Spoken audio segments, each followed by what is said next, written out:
Hey guys, welcome to Bobcat Sports Talk. I'm Jessica Carter here with Jay Riley and Trey Howard. So today is Casual Friday, as you can see. The weekend's coming up and it's the week after spring break. I think we were all a little mourning about having to go back to class. But anyways, I want to give a big congratulations to Jones basketball team. They're in the Final Four. So yes, they are doing so great, and we've had such good success with all of our sports teams this year. Yeah, they've all done phenomenal, each and every one of them. So congrats to everyone. What a great year everything has gone for Jones. So moving on, let's talk about the NCAA basketball tournament. Guys, who are your Final Four? Right now, even through all the upsets that went on yesterday, my bracket's been busted. I was perfect until like 5 o'clock yesterday, but we're going to let that go. I still have Florida making it out of the South. I have Michigan State, like every other analyst on TV, making it out of the East. And in the West, I have Oklahoma State. I think they have the easiest route to get to the Final Four, going through Wichita State and going through that bracket. Not that Wichita State bracket, I'm sorry. Going through that Arizona bracket. I think that's the easiest route to get to the Final Four. And I have Louisville, another 4 seed, just like Michigan State, coming out of the Midwest to get to the Final Four. Because the route they have to take, I think they will beat Duke in the Sweet 16 or in the Elite 8. And I think they can get to the Final Four. I'm not saying they're going to win it all, but I think they have the best chance out of that tough bracket, out of that tough region, to get to the Final Four. Okay. I would have to disagree. I think the Midwest, I've got Duke out of the Midwest. Maybe I'm a little bit of a fan favorite because I love Duke and I've always loved Duke. And my grandma actually grew up there and, always sent me Duke gear and stuff. And so I really have a passion for Duke. But I really think that Jabari Parker in this tournament is going to show, the player that he really is. But you've got Hood. It's not just Jabari Parker. You've got Hood. You've got Suleiman. Mm-hmm. And I just think that those 3 players are going to impact them, and they're going to take them to the Final Four. I don't see them making it to the championship game. But I've got Michigan State, Arizona, Duke, and Louisville. Not Louisville. Florida.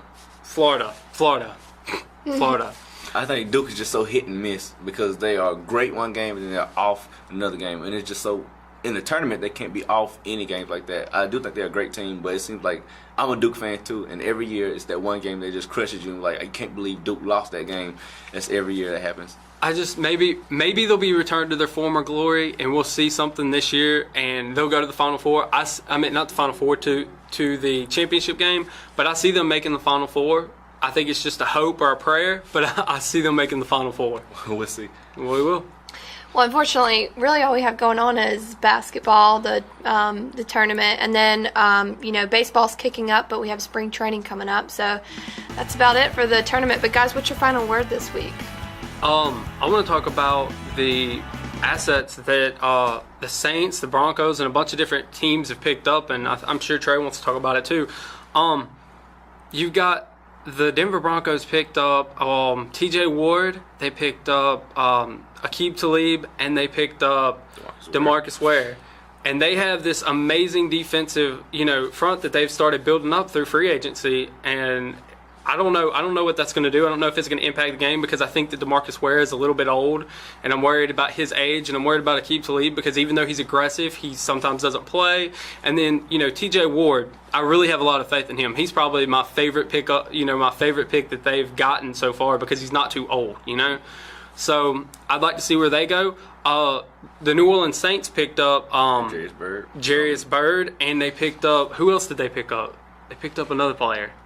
I don't remember who it was, but they picked up a lot of good players in free agency, and the Patriots racked up. Mm-hmm. So I think that free agency is going to make a really big impact on this next year, and I think that we're going to see a lot of powerhouse teams kind of pop up out of nowhere that weren't there last year.